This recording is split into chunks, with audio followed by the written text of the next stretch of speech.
I just finished putting a spin-on oil filter on the 2-ton Chinese mini excavator.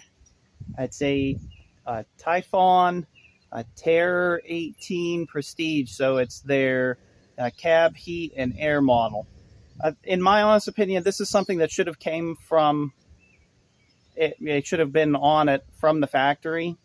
I shouldn't have really had to add this. I mean, I'm not really faulting the company, but for what I paid for it, I'll be okay with installing a spin-on oil filter. This is for the hydraulics. The engine already has one. However, the hydraulics didn't. And I believe the hydraulics have a screen in the tank, and that was it. There was no actual filter. So I wanted to just kind of document this for you guys to show you that you can put a filter on one of these little 2-ton machines. You know, it's not a super big excavator, but I honestly feel that it should have a spin-on oil filter, and I'll tell you a quick little story why.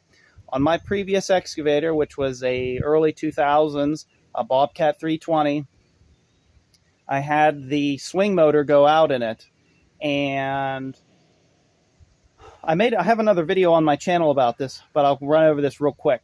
That machine had a spin-on hydraulic oil filter, and with it having a spin-on hydraulic oil filter, that filter caught probably 90% of all the metal particulate that got flushed through the whole machine. So pretty much when you get metal particulate in hydraulics, it tears up seals. Nothing is sealing as it should be. It scratches the surfaces, and it's like putting sand. You might as well put sand in like an engine or something. You know, that's basically what it is. And I did not want that to happen to this machine. I paid like $1,500 more for this machine, cab, heat, and air conditioning, than I did a 20-year-old name brand excavator. So I'll put up with a few little things that I have to do here. So I bought the filter here off of Amazon, I believe, and that was like $54 or something. So not super expensive, but not cheap either. So I have a spin-on filter. I made a bracket for it. So this is what things look like here. There is a bracket down there. So I welded this bracket here on and just made a 90-degree up. And then these are just pipe fittings. They're pipe fittings on the end. I believe they're 3/4. Yeah, you can see there, 3/4. And then the hoses all go up in here. On the other side of this machine, there was no room to put this filter in. And I honestly had no idea where I was going to put this at. But I ended up putting it here, and I like this place. I do have to unbolt one of the side covers here, just 4 bolts basically, to change this filter. There's really no other place in this machine to put this filter at where it's not in the cab. The hoses, I believe, are 1/2-inch ID. You'll have to go to a hydraulic shop for that, and not all hydraulic shops have metric fittings.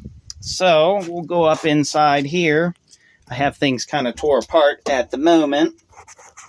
All right, so I added, this is the hydraulic oil cooler, and then there's another line right there. That is the exit, and this is the inlet. So I took a hose. There's another hose right here. This one came off of here. There was an adapter on there that was metric on one side, and then apparently British pipe thread on the other, on a Chinese mini excavator, which I thought was kind of weird, but so be it. So basically, I just added in, I took that line off. This is the pressure line. So for anyone that's wondering, this is where the oil comes from, and then it goes into the cooler and out the bottom. So this is the line going into the filter, and then, or pardon me, this is the line going into the filter here, which is right there, right here. So that was on the right side of the, this is this one here, goes through the filter and then back up through here, and this is the line here on the left side of the filter that goes into the cooler. It's a little bit in the way. The hydraulic guy that I went to did not have a 90. I would have preferred a 90 in here, but you know, it is what it is, and I'll get what I can get, right? So I just wanted to document this for you guys, and just show you that you can put a hydraulic filter, a spin-on hydraulic filter on one of these little machines, and you'll be more protected against metal particulate and stuff in the oil. When I changed the oil in this thing for the first time, there was quite a bit of metal flake. It was very small, and I know if I think it's around 10 micron is when you start to, you can't really see it with the naked eye. So I was able to see it with my eyes, which means that it was bigger than 10 microns. So I just wanted to kind of document things for you guys here, and I guess we'll might as well fire it up. Hopefully this thing will start back up again. Nope.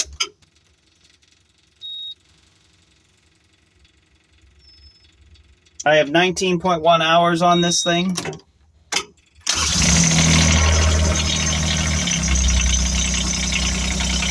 And it runs, and it works good, no leaks. There's no oil pouring out of anywhere.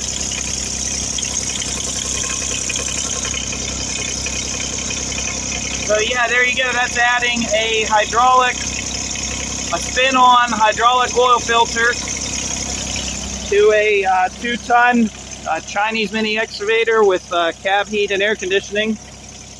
I have the ditching bucket on it, and you can see we were doing some a little bit of dirt work. I need to pressure wash this thing, which I may end up doing today. So I have the 42-inch bucket on this, or 39. I think it's 39. I have the 39-inch bucket on this thing, and it actually handles it quite well. So there you go. That's the adding the spin-on oil filter to the Chinese mini excavator. I hope by making this video that this is informative to some people on YouTube. These machines have gotten extremely popular, mainly for their price tag. A Caterpillar one is about $40,000 to $80,000, and that was a big no for me. So this is an alternative, and you just have to do a few things. The hoses and the fittings, I have maybe $150 in all of this. Actually, with the filter, it's probably $200. I probably have around $200 in all of this. So well worth it to save this machine in the event that you have a catastrophic failure in the hydraulic system, that at least hopefully the filter will catch pretty much everything that goes through the system. So, and it's before the cooler, so the metal particulate doesn't plug up the cooler. So it goes right from the valving to the filter, then to the cooler, and then back to the tank. So whatever's been run through the system, I believe this is where this filter should go. So there you go. Hope everyone enjoyed my video. Thanks for watching, and we will see you in the next one. If you have any comments, put them down in the comments below, and I'll try to answer them for you. Thanks for watching, and we will see you all in the next one.